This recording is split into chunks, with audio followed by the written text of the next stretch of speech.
जय माता दी कन्या पूजन 2024। आइए जानते हैं कि कन्या का पूजन कब करें, अष्टमी और नवमी तिथि कब पड़ रही है, तो चलिए जानते हैं। दोस्तों, कन्या पूजन दो नहीं एक ही है। आखिर क्या है वजह, दूर करें ये कंफ्यूजन। शारदीय नवरात्रि में पूरे 9 दिनों तक माँ भगवती की आराधना की जाती है।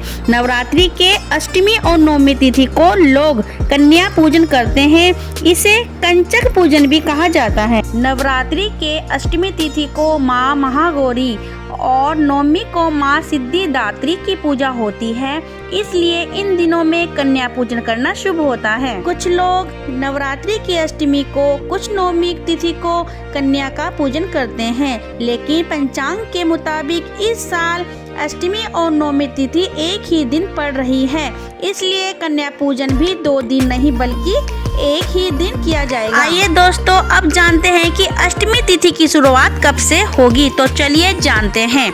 अष्टमी तिथि की शुरुआत 11 अक्टूबर को 12:31 से होगी और अगले दिन यानी 11 अक्टूबर को दोपहर 12:06 तक रहेगी। दोपहर में ही अष्टमी तिथि खत्म होने के बाद नवमी तिथि लग जाएगी। ऐसे में अष्टमी नवमी दोनों 11 अक्टूबर को ही होगा।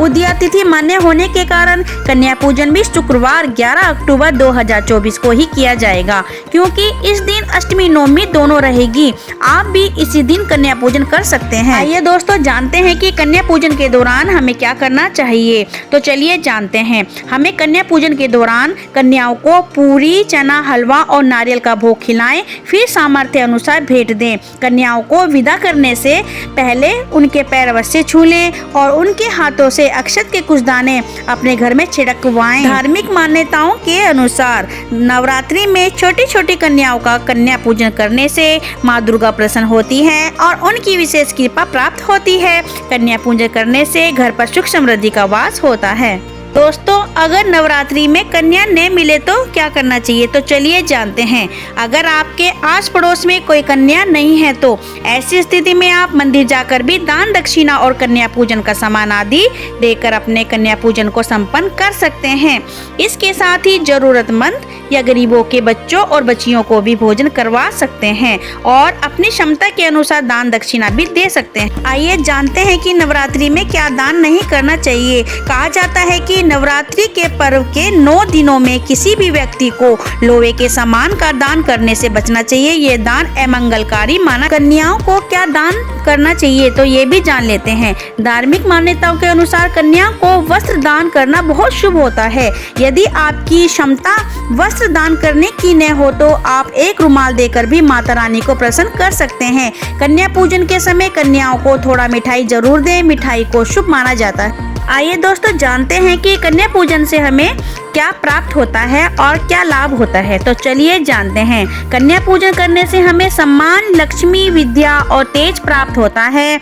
इससे विघ्न, भय और शत्रुओं का नाश होता है। हवन, जप और दान से देवी इतनी प्रसन्न नहीं होती जितनी कन्या पूजन से सत्य हो जाती है। कन्या पूजन के समय ध्यान रखें, रात्रि में प्रतिदिन कुमारी कन्या का पूजन करना अत्यंत शुभ फलदायक सिद्ध होता है। आइए जानते हैं कि नवरात्रि में कन्या पूजन से जुड़ी हुई पौराणिक कथा के बारे में। पौराणिक शास्त्रों के अनुसार इंद्रदेव ने ब्रह्मा जी के कहने पर कन्या पूजन किया था। दरअसल इंद्रदेव देवी को प्रसन्न करना चाहते थे। अपनी इच्छा को लेकर इंद्रदेव ब्रह्मा जी के पास पहुँचे और उन्होंने माता दुर्गा को प्रसन्न करने का उपाय पूछा। ब्रह्मा जी ने इंद्रदेव से कहा कि देवी माता को प्रसन्न करने के लिए आपको कन्याओं का पूजन करना चाहिए, उन्हें भोजन कराना चाहिए। ब्रह्मा जी की सलाह के बाद इंद्रदेव ने माता की विधि विधान से पूजा करने के बाद कुंवारी कन्याओं का पूजन किया और उन्हें भोजन कराया। इंद्रदेव के सेवा भाव को देखकर माता प्रसन्न हुई और उन्हें आशीर्वाद दिया। ऐसा माना जाता है कि इससे कन्या पूजन की परंपरा शुरू हुई। तो बस अभी के लिए इतना ही। आपको मेरी वीडियो कैसी लगी बताना ना भूलिए। Thank you. जय माता दी दोस्तों।